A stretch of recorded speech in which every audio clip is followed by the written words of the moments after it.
There was a time of great fitna, a time of great trial and tribulation during the lifetime of Imam Ahmad, when some of the core beliefs of Islam were being challenged, and unfortunately there were certain rulers as well of the Muslim lands who had also succumbed to these incorrect beliefs about some of the issues in regards to Islam and the Quran. And what they decided to do was they decided to enforce their incorrect beliefs upon everyone else. So the scholars lined up to debate them, to challenge them, to state how these beliefs were incorrect. And they began to eventually imprison and even torture and kill some of these scholars who would oppose them. And they literally went through all the scholars till the last one left standing was none other than Imam Ahmad ibn Hanbal rahimahullah ta'ala, who was a great defender of the proper beliefs of Islam. So the king, the ruler, had called Imam Ahmad a couple of times, tried to convince him. Imam Ahmad had debated the people, the scholars or the intellectuals who were on the side of these incorrect beliefs, and he had defeated all of them in their debates. He had presented counter evidences and made them speechless. They had no response to him. So finally the ruler one day got fed up with this, he got tired with this, and he said, I am the king, I'm the ruler. I'm not going to take some nonsense from some imam or some sheikh. I'm not going to have him tell me what's right and what's wrong. I'm the ruler, I'm the king, I'm right. So he sends his soldiers over to Imam Ahmad's house.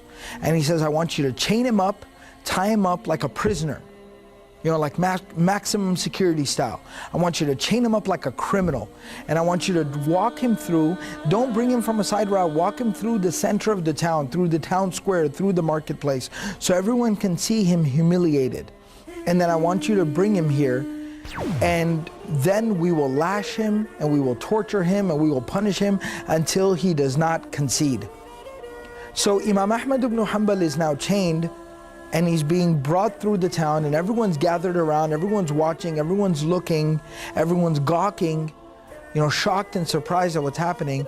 And Imam Ahmad rahimahullah says, I started to think to myself, Ahmad, what are you doing to yourself? What are you doing to yourself? You're humiliating yourself. You're embarrassing yourself. Allah and His Messenger sallallahu alaihi wasallam have given you an out. You can say whatever this oppressive tyrant, ruler, whatever he wants to hear, you can tell him whatever he wants to hear. As long as you believe the truth in your heart, you're good, you're fine, you're okay. But why are you doing this to yourself? Why are you humiliating yourself? Do you really want to leave this as your legacy? Humiliation, torture? And then he says, as I was thinking this to myself, I felt somebody tugging on my clothes, like my shirt, from behind me. And he said, I turned around, and it was a young man. And this young man seemed familiar. And he said, he goes, oh Imam, yeah Imam Ahmad. He goes, do you know who I am? He said, I'm Abul Haytham. And Imam Ahmad tells us that Abul Haytham was the most notorious criminal of that time in that era. Right? He was like Billy the Kid. Right? So he was like this notorious criminal who was the most wanted man. He was at the top of the most wanted list. And he pulled him, he tugged him, and so when Imam Ahmad turned around, he goes, I'm Abul Haytham. He said, listen, I steal for a living. I rob people is what I do. And I have been lashed. He said, it is written in the court documents. It is written in the court records and the court documents. You go and you look. I have been lashed 18,000 times. What he meant was, I have received 18,000 lashes because of my crimes. But I haven't stopped doing what I do. He said, I serve shaitan for the sake of the dunya. I obey shaitan. I listen to what shaitan tells me to do for the sake of material worldly gain. But I haven't quit just because of a few lashes, 18,000. He says, you obey Allah for the sake of the deen and the hereafter and the akhirah. Don't you dare ease up on your stance because of a few lashes. Don't you worry about a few lashes.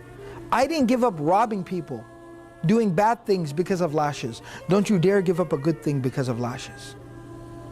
And he said these words to me and he let my shirt go. And the soldiers dragged me on. And that was the last time I ever saw him.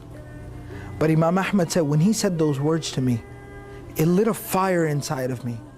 And I said, I don't care what they're going to do to me, but I'm going to stand firm. And that's exactly what Imam Ahmad did. And eventually, Imam Ahmad became the reason of the preservation of the proper Islamic beliefs and the defeat of this very corrupt movement. And that's why Imam Ahmad, for the rest of his life, wherever he would sit, whenever he would pray, before he would go to sleep, he would make dua to Allah for Abu al-Haytham. Rahimallahu Abu al-Haytham. May Allah have mercy on Abu al-Haytham. May Allah forgive the sins of Abu al-Haytham. The moral of the story is, never underestimate anyone. Everyone's got something to offer. Everyone's got a potential. Everyone's got untapped, limitless potential. It's just a matter of realizing that ourselves and then trying to bring something productive to the table. So don't underestimate yourself first and foremost. Secondly, never underestimate anyone, because you don't know what they're capable of. You don't know what good deed they've done.